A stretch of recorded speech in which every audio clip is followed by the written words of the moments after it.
Hey y'all, welcome back. So I hope you don't mind, but I waited until the song was over because I didn't want to get copyright struck for playing copyright music. Because that would be bad. Or if like the video got silenced or something, which happens. Which has happened to me. I'm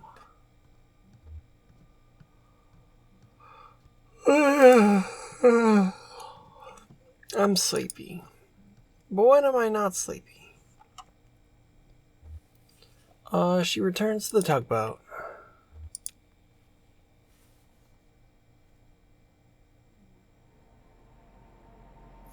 How long is this act?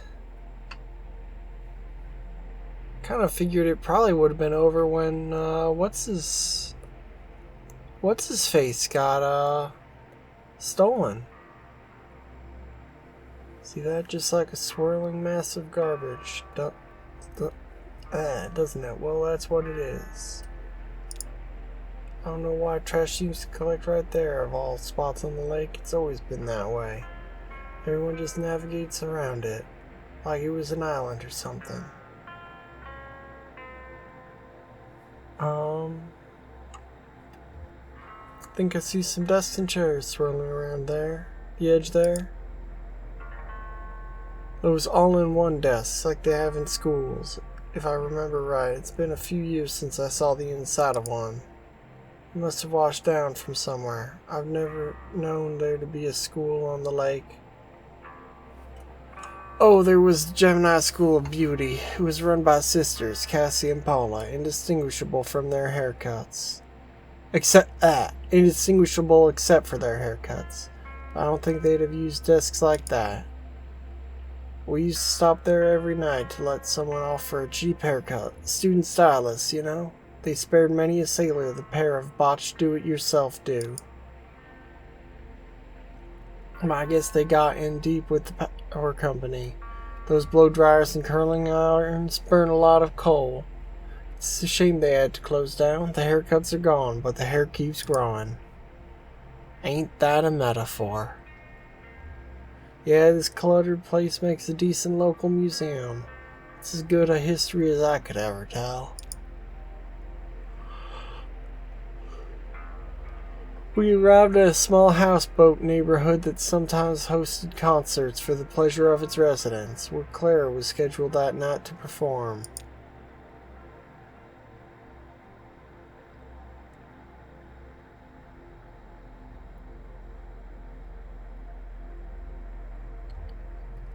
Junebug and Johnny watched the show from the dockyard with the others.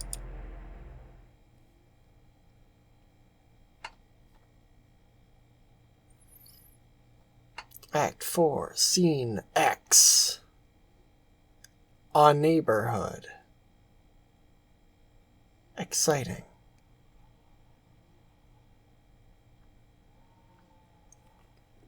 A theremin.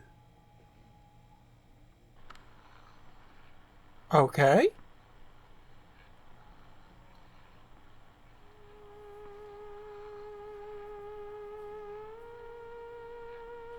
Love me a good theremin. And all theremins are good.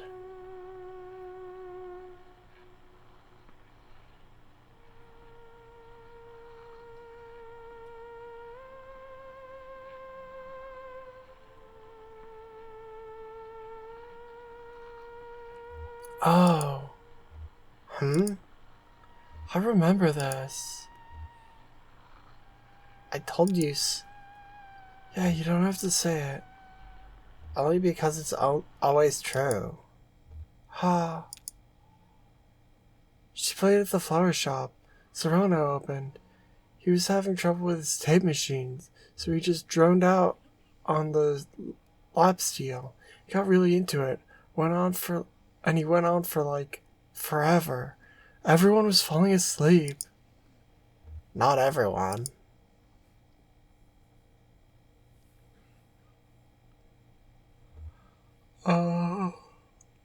I remember the air was warm, perfumed. You were playing with some petals you found on the floor, and I was looking at the ceiling.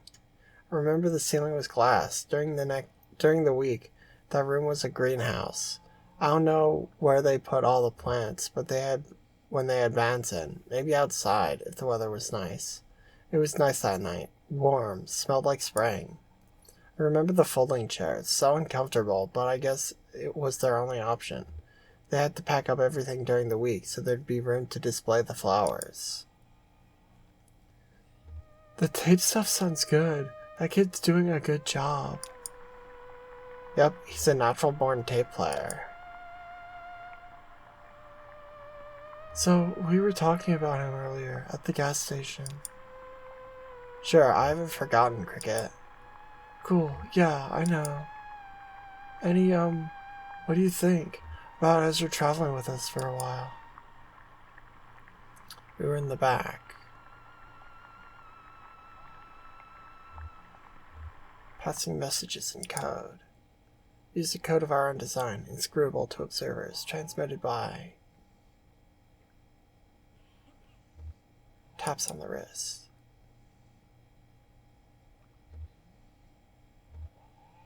You told me a joke. It's the one about prisoners exchanging dirty moonshine recipes. I told you the one about the 3 bears in the outhouse. You told me the one about the dentist with the rude prosthetic. We had to leave the room. If I sound hesitant or something, it's just... when we met, we were nothing. Just these little gray shadows, and we grew and filled in, and we did all that together. Ezra, sure, he's just a kid, but he's already a person. What would that do to our system, our chemistry?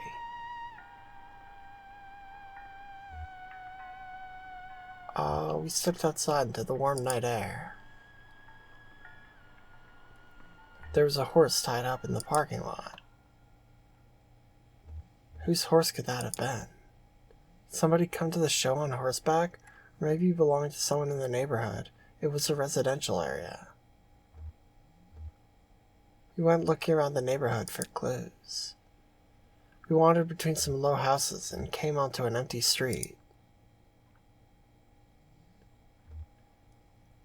Hey, I got the masters for the new record back from Lazar. They're okay, but What? You listened to them without me? You were at the pet shop. I didn't think I could tear you free. Oh, okay. Anyway, there were a few spots where the strings distorted a little, and the whole thing has way too much reverb, but overall it sounds pretty good. The new drum machine fits right into the mix. Nice.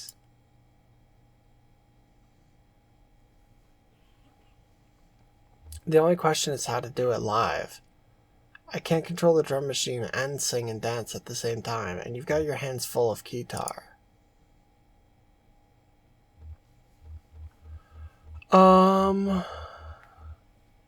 We stepped into a 24-hour convenience store. I remember the radio was playing some old Patsy Cline, right? Or was it Connie Smith? The clerk was reading one of those conspiracy/celebrity gossip/Bigfoot sighting newspapers.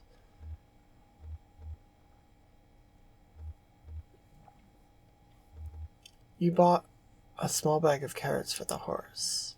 The horse ate the carrots slowly and glumly. They're beautiful animals, horses. Everyone seems to agree. I think it's because they always look so sad. Got back to the greenhouse just as Clara was tuning up. She relaxed her shoulders, took a deep breath, raised both hands into their precise positions. The room started shaking. Clara hit a note that made the glass rattle in sympathy with a perfect 2 octaves lower. She looked like a sorceress, tearing down the building with an effortless wave for an incredible focus, coaxing the empty air into some kind of moaning, rattling demon. That's the thing about the theremin. It's the only instrument you never touch. You could see a wave of concern propagating through the greenhouse. People were looking up at the trembling glass ceiling, looking at each other to see if anyone else was worried, trying to catch Clara's eye and discern if she was doing it on purpose or not. She was really trying to bury us all in glass. I'm just saying, maybe we could use a third pair of hands up there. Oh.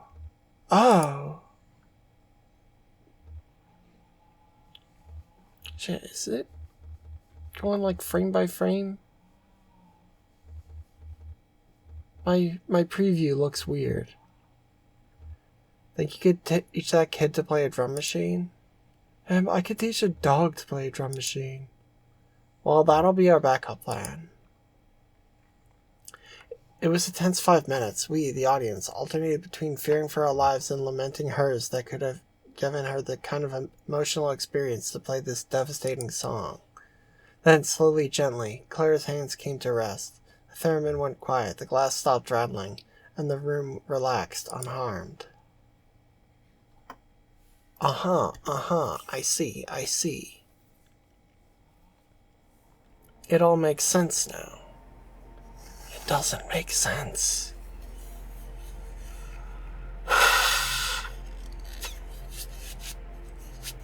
And then I blew my nose. And it was a pleasing audio experience for everyone involved. I met a photographer once, one in particular. She even took my portrait. I can't imagine why. She said it would immortalize me. That was a metaphor, of course. She meant I'd never be forgotten. As she was disembarking, not from here actually, the film fell out of her bag and was borne away by the current. I was working on deck at the time. She shot me a sad, apologetic glance, but I wasn't bothered. It's no shame to be forgotten.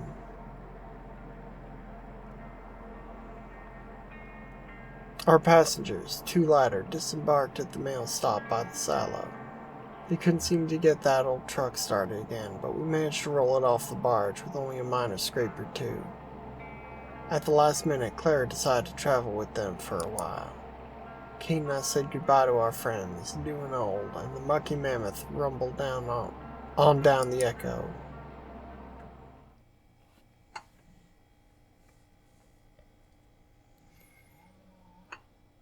Wait, was there a scene 11? Silo of Late Reflections.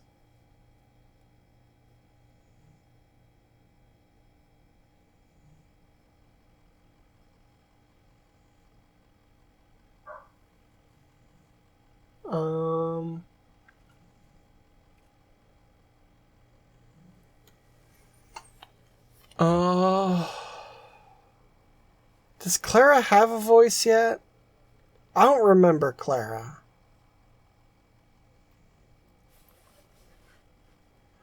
What's this place like? Dogwood Drive. It's in a small town, or... I really don't know. I've got the manifest the old man had in his truck here. Reading. Lizette's Antiques. Mail order delivery. No return address. Shipping address. 5 Dogwood Drive. Packing list. Then it's just numbers. I guess the inventory numbers of the antiques he was supposed to be delivering. Anyway, I'm glad you're coming with us. Yes, I'm always eager to see more of the country. And I enjoy the company. I have to find a train to get to Nashville by evening. Well, they have buses everywhere, right? Or hey, I could drive you to Nashville. Seems I have a truck now, only... How are we going to get it up these stairs? That's quite a staircase.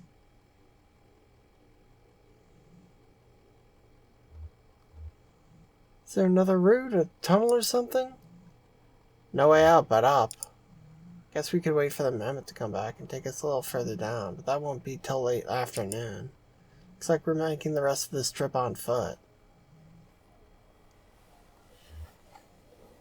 I don't even know what's in there. What if it's too much to carry? Nah, we've been loading and unloading gear since the stars were young. We're our own roadies, right? We've got expertise.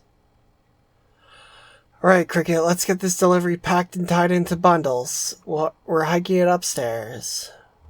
What's in there? Antiques, I guess. Antiques? Yeah, antiques are... It's like junk, but people will pay for it. Oh. Sorry, but I guess I'll be taking the bus after all. It's okay, it would be an adventure. Shannon sighs and stretches. Tired? Don't worry, lady, we're almost there. I am tired.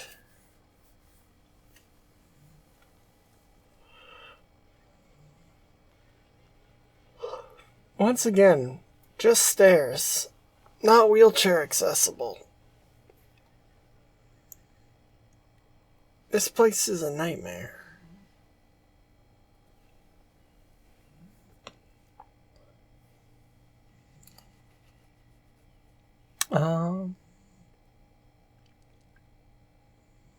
End of act?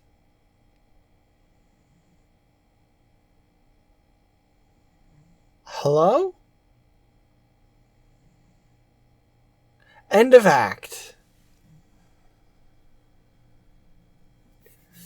Okay, so in tradition, we will end the episode here.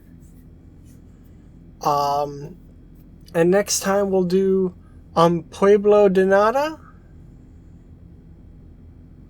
And yeah, I'll see you for whatever the fuck that is. So thank you for watching, y'all. I love you very much. I'll see you next time. Remember, Black Lives Matter, defund the police. Bye-bye!